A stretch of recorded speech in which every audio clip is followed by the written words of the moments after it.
It's July 24. Ukraine Media Center starts its operation.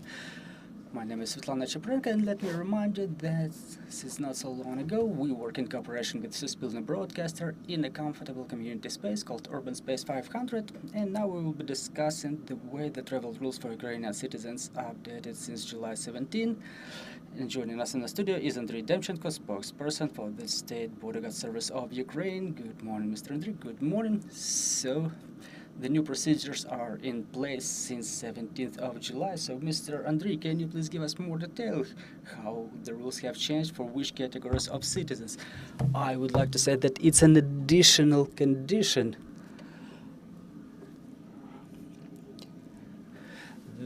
that the rules have changed with the regard of those who may or may not cross the border, because basically all of the rules were previously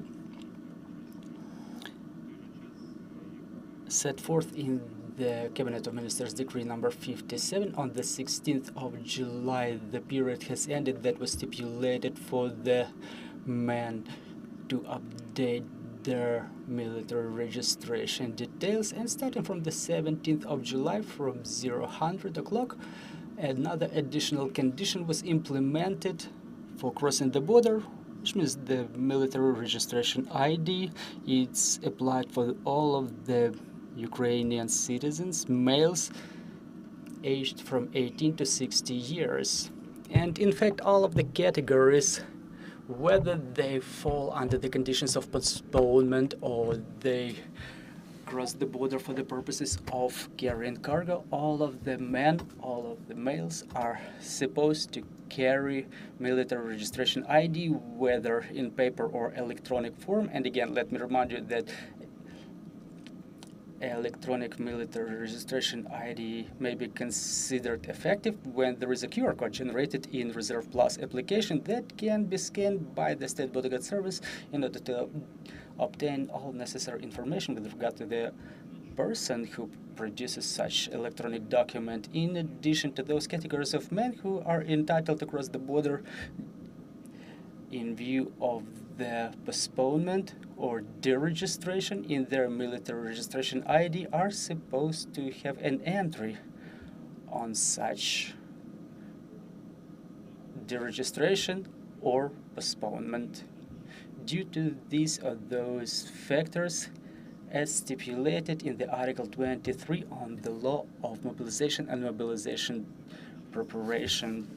During this period, we haven't seen some significant influence of the way the citizens are crossing the border. I mean, not that it influenced the quantity indicators or that it would result in some conflict situations. I mean, the majority of the males approach this issue in a conscious manner because the State Border Guard Service was warning that starting from 17th of July, that will be another additional condition to cross the border. And within the first day, the number of refusals was about 87 due to the absence of military registration ID.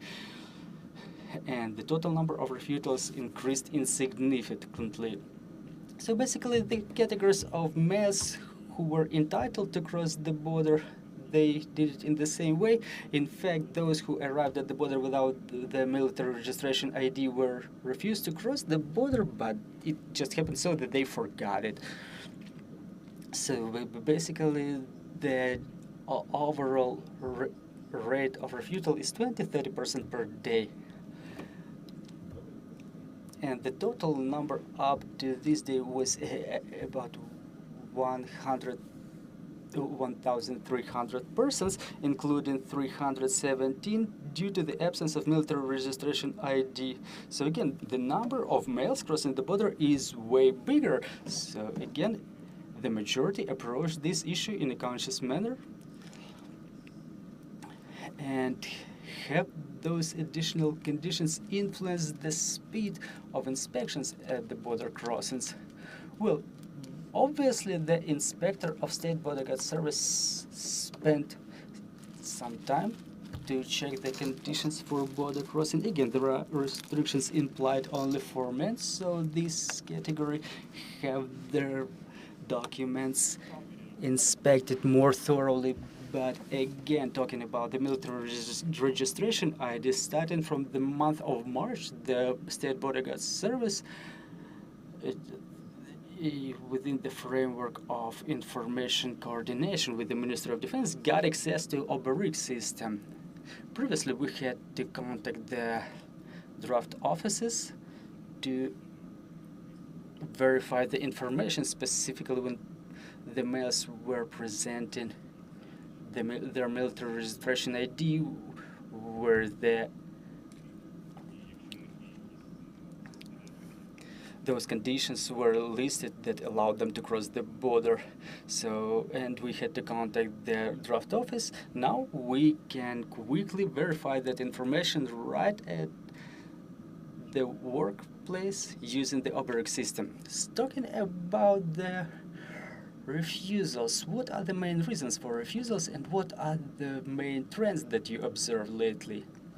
Well, I've already mentioned that the border crossing is only possible in case of compliance with the rules, if those men fall under the category that allows them to cross the border. And the main reason for refusal is usually inability to confirm the purpose of the journey. It applies mostly to the drivers.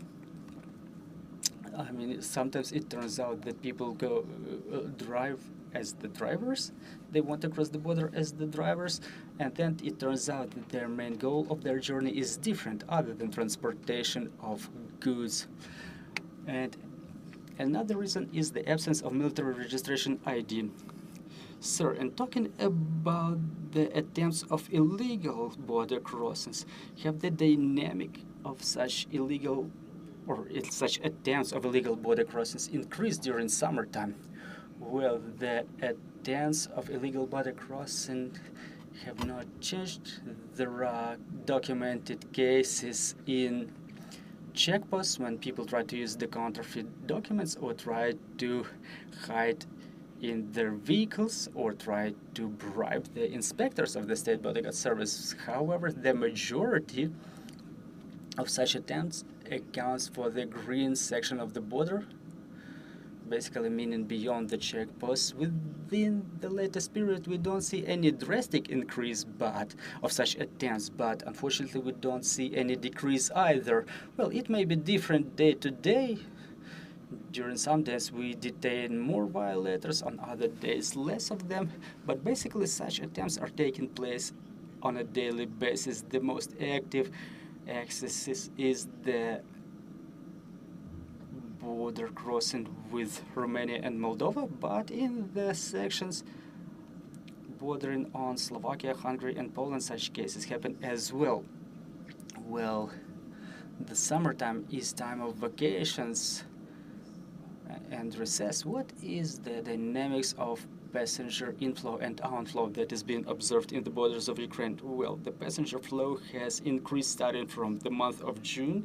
So, for example, during weekdays of spring, it was about 80,000-90,000 people crossing the border on a daily basis, and it could peak on weekends up to 100 persons per day. Now, during weekdays, the passenger inflow and outflow is about 120,000. For example, within the last day, it was 114,000 people having crossed the border in both directions. And on weekends, this figure reaches almost 180,000 persons. In June, in the beginning of the vacation season, the majority of the passenger flow was documented in the direction outside Ukraine. In July, the situation changed a little bit because we now document significant passenger inflow. So basically people going back to Ukraine. Within the last day, 3,000 more persons entered Ukraine then exited, and on Sunday this figure was 13,000 more. So basically those whose vacation has ended or those citizens who solve their issues outside Ukraine are actively coming back. And I cannot help but ask about the situation in the border with the enemy. What is the situation in the Kharkiv axis? Well, the border with the aggressor is real complicated. In Chernihiv and Sumy and Kharkiv region, the enemy continues inflicting fire strikes on the territory of Ukraine. The majority of the strikes fall on Kharkiv and Sumy region. There are less shellings documented in Chernihiv region, but still they are present over there on a daily basis as well. The enemy uses cannon artillery quite actively and unmanned aerial vehicles that they use to target the targets that they identify for themselves. And such targets are not only the military units of the Ukrainian armed forces and other security and defense forces, but also they inflict strikes on the civilian infrastructure in Kharkiv axis. Basically, the main activities are going on in Lipsy and Vovchansk, two areas of combat operations. However, the enemy fails to advance into the depth of the territory of Ukraine. Ukrainian warriors courageously hold on to their positions, and in some cases they exercise counter-offensive to push the enemy outside the territory of Ukraine. Another specific axis is the settlement of Sotnitsky Kozachok that in fact is in the border line, and the enemy over there shows certain activity. There were attempts of the sabotage groups penetrating to this settlement. However, the Kharkiv border guard unit, with the support of the more powerful capabilities of other security and defense forces, including the armed forces of Ukraine, the enemy was stopped. Their advance to the territory, into the depth of the territory of Ukraine, was stopped, and they cannot expand their activity in this axis. Still, they continue to actively use their damage capabilities to inflict fire strikes over this settlement, specifically attempting to target the positions of the security and defense forces of Ukraine. Thank you very much, Mr. Andrii. Let me remind you, we were talking to Andrii Demchenko, the spokesperson of the State Bodyguard Service of Ukraine, and Media Center will continue its operations at 1300. We will be talking about missing 16 sailors, the crews from the sunken Slavyansk and Stanislav boats. Stay tuned.